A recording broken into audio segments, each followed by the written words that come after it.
I am staring at my phone screen at 7 p.m. on a Tuesday evening in my small Portland apartment. The text message glows in the dim light.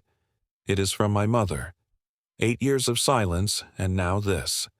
An invitation to Christmas dinner at the family home in suburban Seattle. My hands shake slightly as I read it again. December 25th, 3 p.m. Please consider it. We need to talk. Love, Mom. 8 years ago, they chose my brother's version of the story. They chose him over me. My heart races as one question loops through my mind. After all this time, after everything that happened, why this sudden invitation? Before we dive into this story, drop a comment and let me know where you are watching from right now. If you have ever been cut off by family members who later realized they got the whole situation wrong, go ahead and hit that like button, because you will understand exactly what I am about to share. Make sure to subscribe, because this journey gets much darker before it finally gets better, and you will want to hear how it all ends. Now let me take you back to where it all started, and show you exactly how my family tore itself apart. 10 years ago, I was 18 years old and living what looked like a pretty good life in Maple Valley, a quiet suburb outside Seattle. My father, Marcus, was a respected high school principal in the district. Everyone knew him. Everyone trusted his judgment. My mother, Patricia, worked at the local library and spent her free time volunteering at community events. She was the kind of person who baked cookies for every neighborhood gathering and remembered everyone's birthdays. Our family home was a modest 2-story colonial with a maple tree in the front yard that turned brilliant red every autumn. We had Sunday dinners together without fail. We decorated the house for every holiday. From the outside, we looked like the kind of family people pointed to as an example of doing things right. My older brother Kyle was 3 years ahead of me, and he had always been what people called the golden child. He was charming in that effortless way some people have. He could walk into a room and within minutes have everyone laughing at his stories. He played varsity basketball in high school. He got decent grades without seeming to try very hard. Teachers loved him. Our parents beamed with pride whenever anyone mentioned his name. I was different, quieter, more serious. I got better grades than Kyle, but I had to work harder for them. I was not the life of the party. I did not have that natural charisma that made adults automatically trust me. On the surface, Kyle and I seemed close. We went to movies together sometimes. We played video games in the basement. But underneath that surface, there was always this low-grade competition that Kyle seemed to need. He had to be better. He had to be the favorite. And for most of my childhood, he was. When I graduated high school that June, I had worked incredibly hard to earn a partial scholarship to the University of Washington. I was proud of that scholarship. It meant I had done something on my own merit, something that was mine, and not connected to being Marcus and Patricia's younger son or Kyle's little brother. I had also been working part-time at a local coffee shop since junior year, saving every dollar I could for college expenses the scholarship would not cover. I was dating someone named Sara. She was a year younger than me, planning to attend community college in the fall. We had been together for 6 months, and it was my first serious relationship. Sara was smart and funny and easy to talk to. She got along well with my family. She came to our Sunday dinners. My mother loved her. And Kyle seemed to like her too. Maybe a little too much, but I did not see it then. That summer before I left for the University of Washington was supposed to be perfect. Sara and I talked about how we would make the long-distance thing work, even though I would be living in Seattle and she would still be in Maple Valley. We made plans. We talked about visiting each other on weekends. I believed in us. I believed in a lot of things that summer that turned out to be built on sand. The first strange signs started appearing in late July, but I was too trusting to recognize them for what they were. Sara started becoming distant. Not all at once, but gradually. She would take longer to respond to my texts. She would say she was tired when I suggested getting together. When we did see each other, she seemed distracted, like her mind was somewhere else. I told myself she was probably just stressed about college starting soon, or maybe having doubts about whether we could handle the distance. I did not want to be that jealous, insecure boyfriend, so I gave her space. That was my first mistake. My second mistake was not questioning why Kyle kept offering to check on Sara when I was working long shifts at the coffee shop. He would say things like, "I am heading that direction anyway. I will swing by and make sure she is doing okay." Or, she texted me asking about college stuff. I will grab coffee with her and give her some advice. I actually thought it was nice that my brother was being supportive of my girlfriend. I thought it showed how close our family was. I found them having coffee together twice that summer. Both times, Kyle had a perfectly reasonable explanation ready. Both times, Sara smiled and said they were just talking. Both times, I swallowed my unease and told myself I was being paranoid. Then came the afternoon in mid-August that destroyed everything. I'd left work early because the coffee shop was slow and my manager sent me home. It was around 2:30 in the afternoon when I pulled into our driveway. Kyle's car was there, parked near the garage. I thought nothing of it at first. But as I got out of my car, I noticed someone was sitting in the passenger seat of Kyle's vehicle. My stomach dropped before my brain fully processed what I was seeing. I walked closer. The windows were slightly fogged, and then I saw them clearly. Kyle and Sara, kissing. Not a friendly peck, not an accidental moment. A real kiss. The kind of kiss that told a story of something that had been happening for a while. I do not remember walking to the car. I do not remember opening the door. But suddenly I was yelling, and Sara was crying, and Kyle was getting out of the driver's side with his hands up like he was trying to calm down an animal. The words that came out of my mouth were not coherent. I was shaking with a rage I had never felt before in my life. Sara kept saying, I am so sorry," over and over like a broken recording. Kyle's face had this defensive expression, this look that said he was already preparing his version of events. When I finally got control of my voice enough to demand an explanation, Kyle actually had the nerve to say, "She came to me, man. What was I supposed to do? She said you two were having problems." That was when something inside me snapped. I shoved him, hard. He stumbled backward against the car. I shoved him again. He pushed back.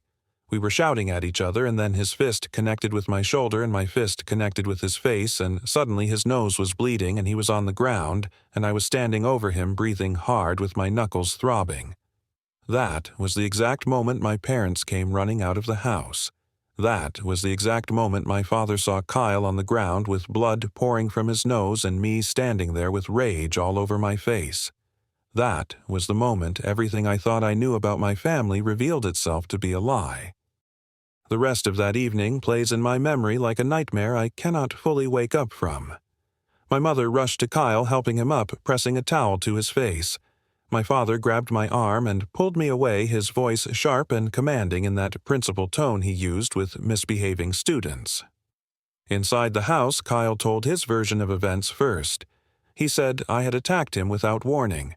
He said I was jealous and unstable. He claimed that Sara had broken up with me weeks earlier, but I refused to accept it. He painted himself as the victim trying to help his brother's ex-girlfriend move on, and me as a violent, irrational person who could not handle rejection. Sara, sitting on our couch with tears streaming down her face and mascara smudged under her eyes, backed up his story. She said we had been having problems. She said she had ended things. She made it sound like the kiss I witnessed was the beginning of something new, not the continuation of a 6-week betrayal. I tried to explain what really happened. I tried to tell them about finding Kyle and Sara together, about the weeks of lies, about how they had been sneaking around behind my back all summer. But my father was not listening. He was looking at Kyle's bloody nose. He was looking at Sara's tears. He was looking at my clenched fists and the fury still burning in my eyes. In his mind, the evidence was clear. His responsible, charming older son was hurt. A crying girl was on his couch. And his younger son, the one who had always been a little too serious, a little too intense, had committed an act of violence in their driveway. My mother tried to mediate at first. She asked questions. She looked between the three of us like she was trying to solve a puzzle. But ultimately, she believed Kyle. She always believed Kyle. His charm had been working on our parents his entire life. Why would this time be any different? My father gave me an ultimatum that night. Apologize to Kyle.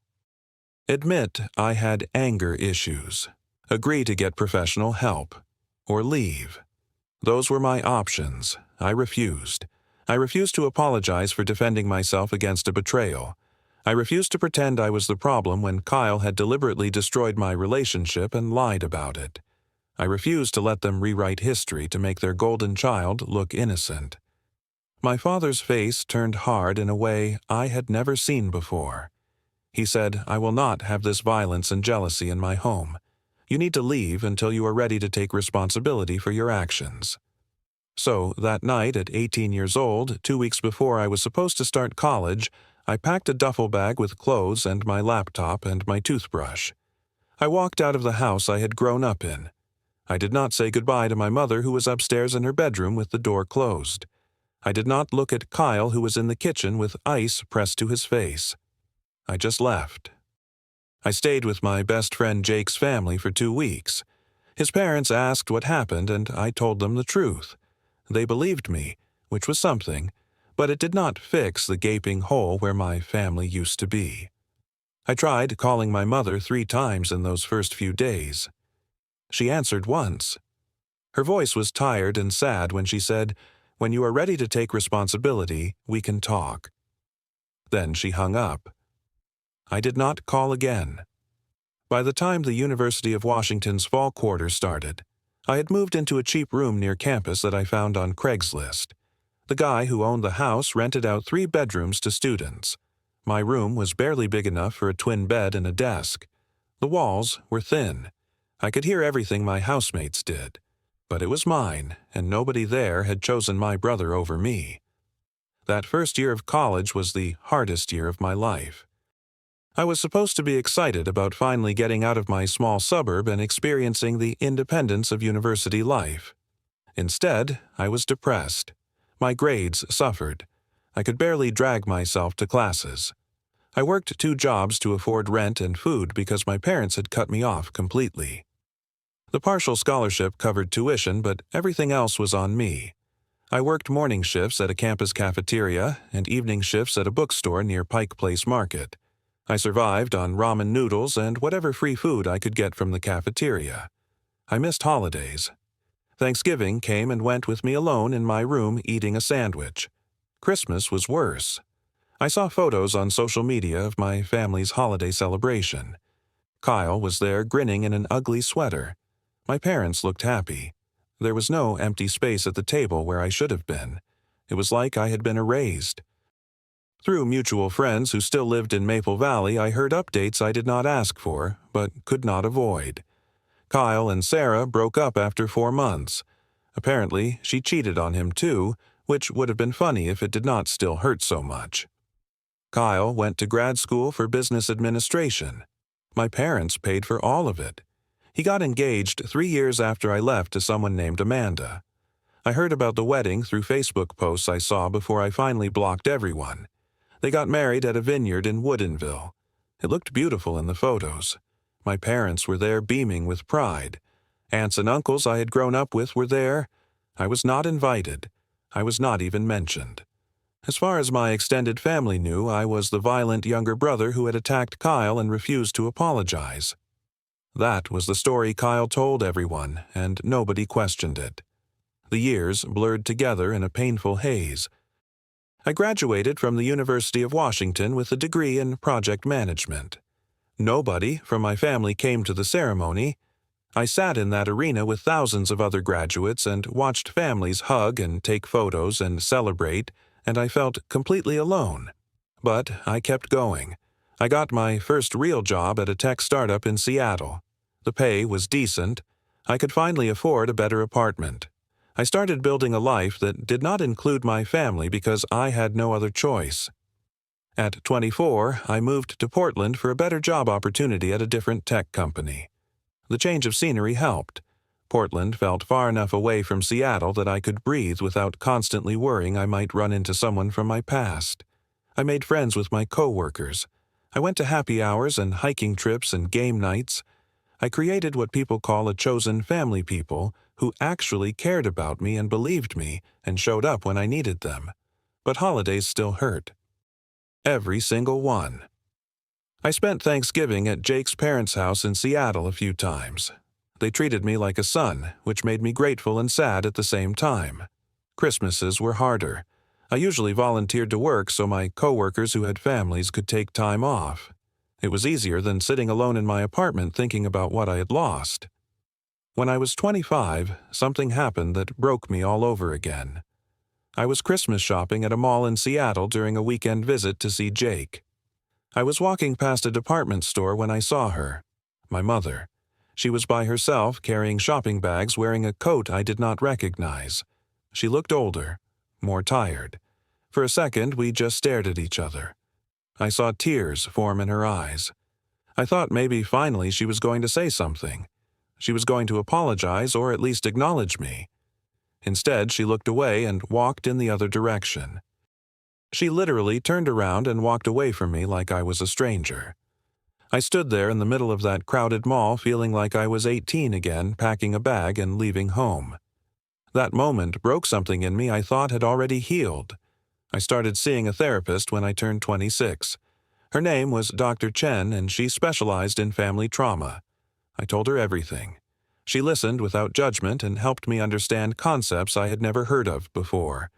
Family scapegoating, golden child dynamics, triangulation, gaslighting. She helped me see that what happened to me was not my fault, that my family's choice to believe Kyle's lies over my truth said everything about them and nothing about my worth as a person. Slowly, painfully, I started to heal. I started dating again, though trust was difficult. I got promoted to senior project manager at work. My career flourished in a way my personal life had not. I bought a car I actually liked instead of whatever cheap used vehicle I could afford. I took trips with friends to the coast and to national parks. I built a good life. Not the life I had imagined when I was 18, but a good life nonetheless. Then, on a Tuesday evening in early December of this year, my phone buzzed with a text message from a number I had not deleted, but had not seen pop up in 8 years. My mother. The message was short, polite. It said we needed to talk. It invited me to Christmas dinner. It said, please. And just like that, every wound I thought had scarred over ripped open again. I felt nauseous. My hands shook. I called Jake immediately and he came over with pizza and beer and let me spiral for 2 hours trying to figure out what this meant. Part of me wanted to delete the message and block the number and never think about it again. Part of me needed to know why now. Why, after 8 years of silence and rejection, did they suddenly want me back? My therapist said something during our next session that stuck with me. She said, "You do not owe them anything. Denver, not your time, not your forgiveness, not your presence. But if you think seeing them might give you closure or answers you need, then go for yourself, not for them." I spent sleepless nights turning the decision over and over in my mind. Finally, I decided I could not just show up blind. I needed information first. I called an old friend from high school named Marcus, different from my father who still lived in Maple Valley. I asked him to do some quiet digging through mutual connections. What he found out made my stomach turn. Kyle and Amanda had divorced 8 months ago. Kyle had moved back home with our parents. His small consulting business had failed spectacularly, and he had filed for bankruptcy 6 months earlier. The timing of my mother's invitation suddenly made a lot more sense, and none of it was good. I could not let it go. I needed more information. I created a fake Facebook profile and started searching. I found Amanda's page and her privacy settings were not strict. I scrolled through months of posts. Most of it was generic stuff about her new apartment and her cat and inspirational quotes about moving forward. But then I found a post from 8 months ago, right around the time of the divorce. It said 8 years of lies finally caught up. The truth always comes out. I cannot believe I married someone capable of destroying his own brother's life.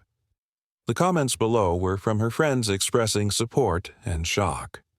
One comment mentioned Kyle's confession during the divorce. Another referenced evidence Amanda had found. I sat there staring at my laptop screen, feeling vindicated and furious and sad all at once. I did something I probably should not have done. I sent Amanda a message from my real account.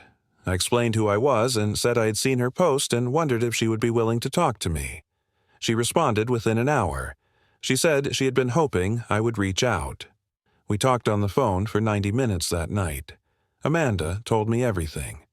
During a drunken fight in the weeks before they separated, Kyle had confessed the truth about what happened between him and Sara.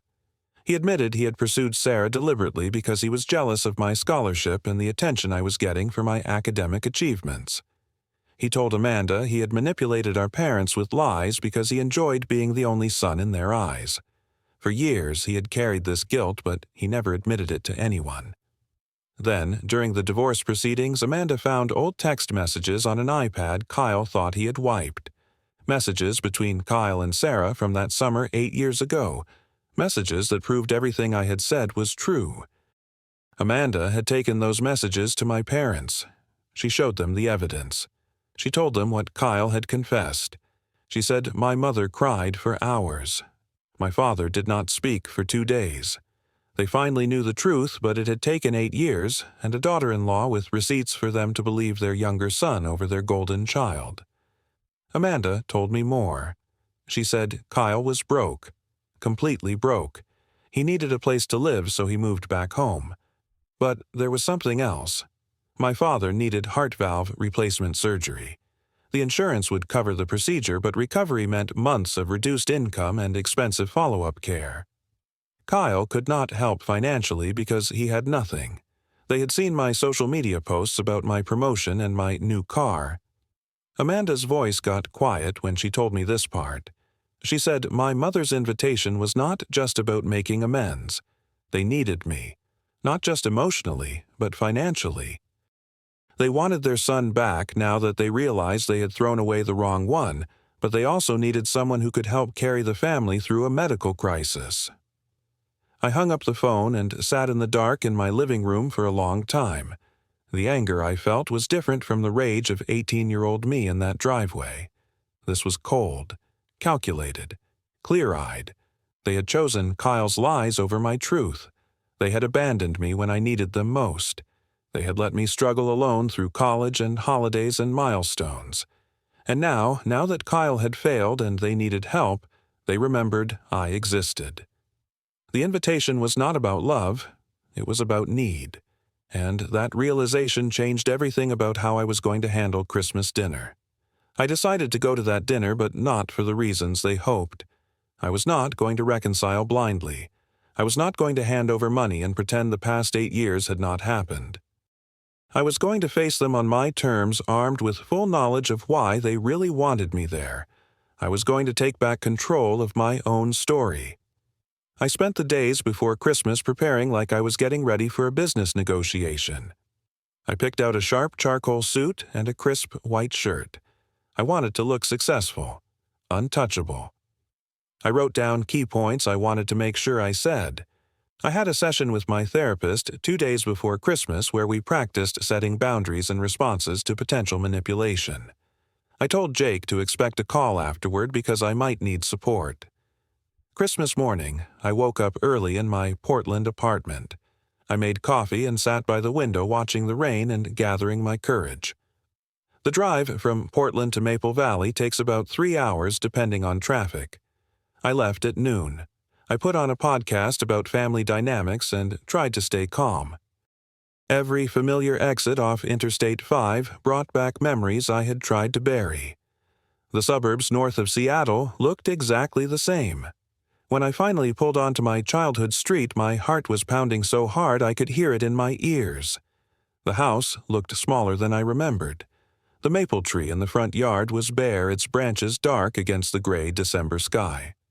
I sat in my car in the driveway for 5 full minutes, breathing deeply, reminding myself why I was here.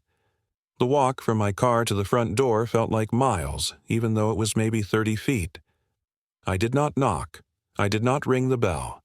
I just stood there for a moment with my hand raised. Before I could decide what to do, the door opened. My mother was standing there. She looked so much older than I remembered. Her hair was more gray than brown now. There were lines around her eyes and mouth that had not been there 8 years ago. When she saw me, her eyes immediately filled with tears. She said my name like a prayer. Denver. Oh, Denver. She reached out to hug me, and I let her, but I kept my body stiff. I did not hug back. I just stood there and let her cling to me for a moment before gently pulling away. Inside, the house smelled like ham and cinnamon rolls, the same smells from every Christmas of my childhood. My father was in the living room sitting in his usual chair. He looked smaller somehow, older, tired. There was a scar on his chest visible above his shirt collar. The surgery scar, I realized. He stood up when he saw me, and his face did this complicated thing where relief and shame and discomfort all fought for dominance. He did not try to hug me. He just nodded and said, "Son, good to see you." His voice cracked on the last word. Then Kyle appeared from the kitchen. He had gained weight. His face was puffy. He looked nothing like the confident golden child who had destroyed my life 8 years ago. He could not meet my eyes. He just stood there in the doorway looking at the floor. The dining room table was set for 4, the good china my mother only used for holidays. Cloth napkins, candles that were not lit yet. Everything looked perfect and felt terrible. We sat down in this heavy, awkward silence. My mother brought out food, ham, mashed potatoes, green bean casserole, all the traditional dishes. She kept trying to make small talk. "How is Portland? How is your job?" "Do you like the weather there?" I answered in brief, polite sentences that gave away nothing real. My father made comments about the Seahawks season and the traffic getting worse every year. Kyle said nothing. He just pushed food around his plate like a child being punished. The elephant in the room grew larger with every passing minute of fake pleasantness. Finally, I put down my fork and looked at each of them in turn. So I said, "Are we going to talk about why I am really here?" The silence that followed was deafening. My mother and father exchanged a long look. My mother's eyes were already wet. My father cleared his throat twice before speaking. "We owe you an apology," my mother said. Her voice shook. "We know what really happened 8 years ago. Kyle told us everything. Amanda showed us proof. We were wrong. We were so wrong. I am sorry does not even begin to cover it, but I am so sorry, Denver." My father spoke next. His principal voice gone, replaced by something smaller and more human. "Son, I failed you. I should have listened to you. I should have believed you. I let my own blindness and favoritism destroy our relationship. You were 18 years old and I threw you out. I will regret that for the rest of my life." I looked at Kyle. He finally raised his eyes to meet mine. What he said next actually surprised me. "I destroyed your life because I was jealous of you. I was jealous of your scholarship and your discipline, and the fact that you were going to succeed without relying on charm or shortcuts. So I took Sara from you, and then I lied about it, because I wanted to be the only son they loved. I have spent 8 years living with what I did, and it has eaten me alive. I know sorry does not fix anything. I know I do not deserve your forgiveness. But I am sorry, Denver. I am so sorry." For a moment, I almost felt bad for him. He looked genuinely broken. But then I remembered 18-year-old me working 2 jobs and eating ramen for dinner and spending Christmas alone, and the sympathy vanished. I took a breath and began to speak. My voice was calm, steady. 8 years. I was 18 years old. I lost my family, my home, my support system. Right when I was starting college. You threw me out for defending myself against a real betrayal. I worked 2 jobs all through the University of Washington. I spent every Thanksgiving and Christmas alone. I graduated college with nobody there. I saw you at a mall once, Mom, and you walked away from me like I was a stranger. Do you have any idea what that did to me?" They all looked at the table. Nobody answered. I kept going. I built a life anyway. I went to therapy. I made friends who became my real family. I got promoted. I bought a car I like. I made a good life without you. And now you are sorry. Now you want me back. But I talked to Amanda. I know about the bankruptcy, Kyle. I know about Dad's surgery and the medical bills. I know you need financial help, so let me be very clear about why I am really here." The silence in that dining room was absolute. My mother was crying openly now. My father's face was red with shame. Kyle stared at his plate. I continued. "I am not here to finance Kyle's mistakes or become the family ATM now that I am successful and you need money. I am not here to pretend the last 8 years did not happen because it is convenient for you now. Dad, I will help with your surgery costs. Not because you deserve it. Not because you were there for me when I needed you. But because I am not cruel the way you were cruel to me. But this does not mean we are family again. Not yet. Maybe not ever. If you want any kind of relationship with me going forward, it will be on my terms. It will be slow. It will require real accountability from all of you. Kyle, you need to tell the truth to everyone you lied to. Aunts, uncles, cousins, family, friends. Everyone.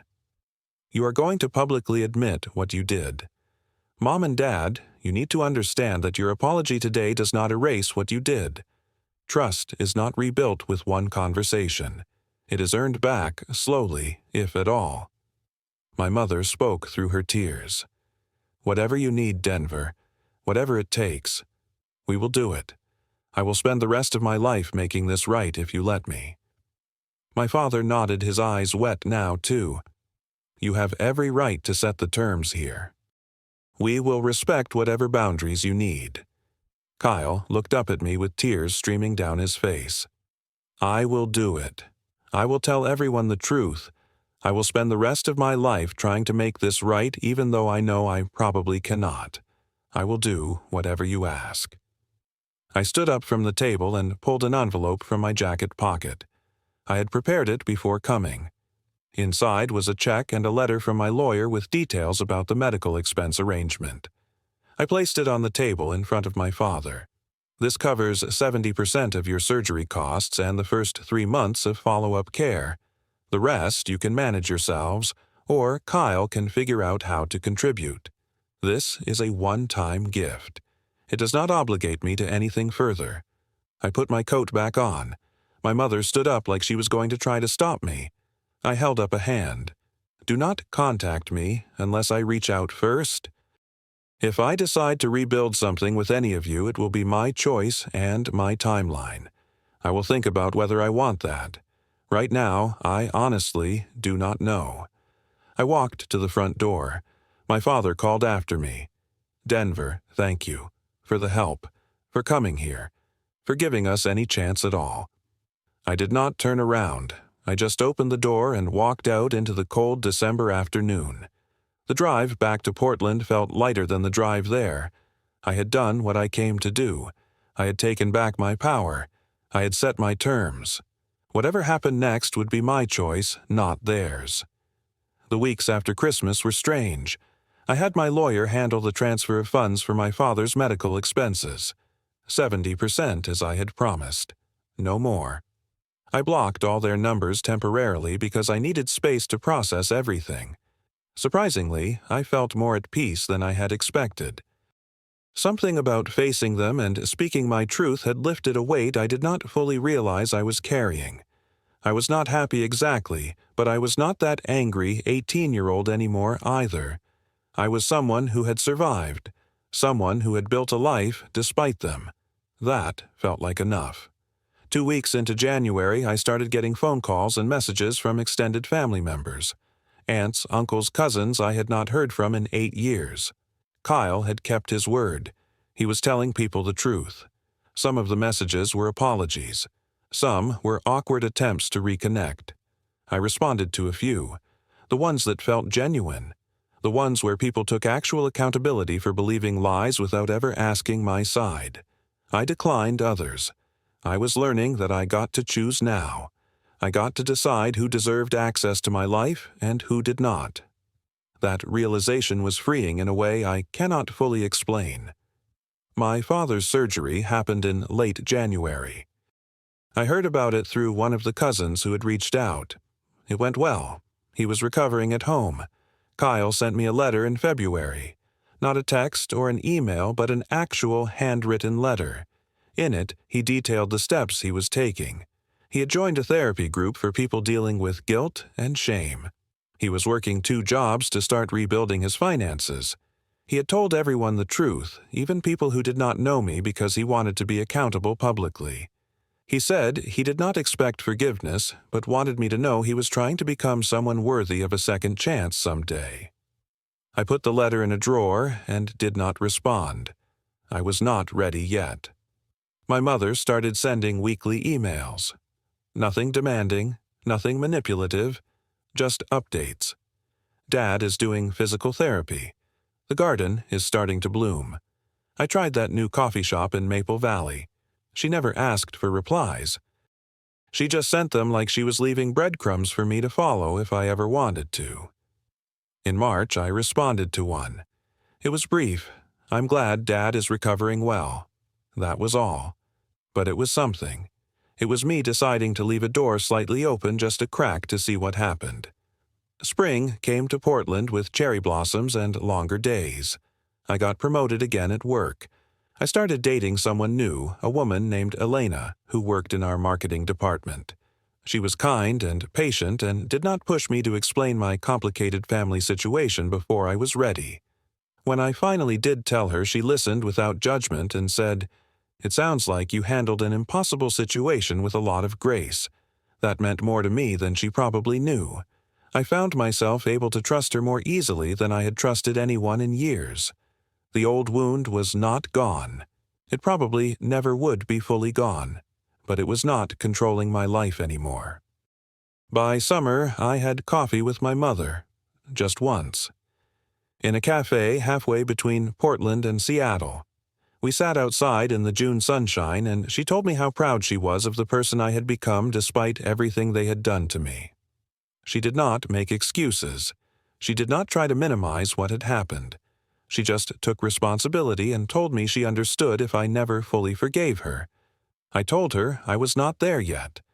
That forgiveness was a process, not a decision. She nodded and said she would wait as long as it took. We did not hug when we said goodbye, but we did not part angry either. It was a start, a small one, on my terms. What I learned through all of this is that family is not an obligation. It is a choice. Being related by blood does not grant people unlimited access to your life or unlimited chances to hurt you. Forgiveness does not mean forgetting. It does not mean immediate reconciliation. It does not mean pretending the past did not happen. You can help people who hurt you without letting them hurt you again.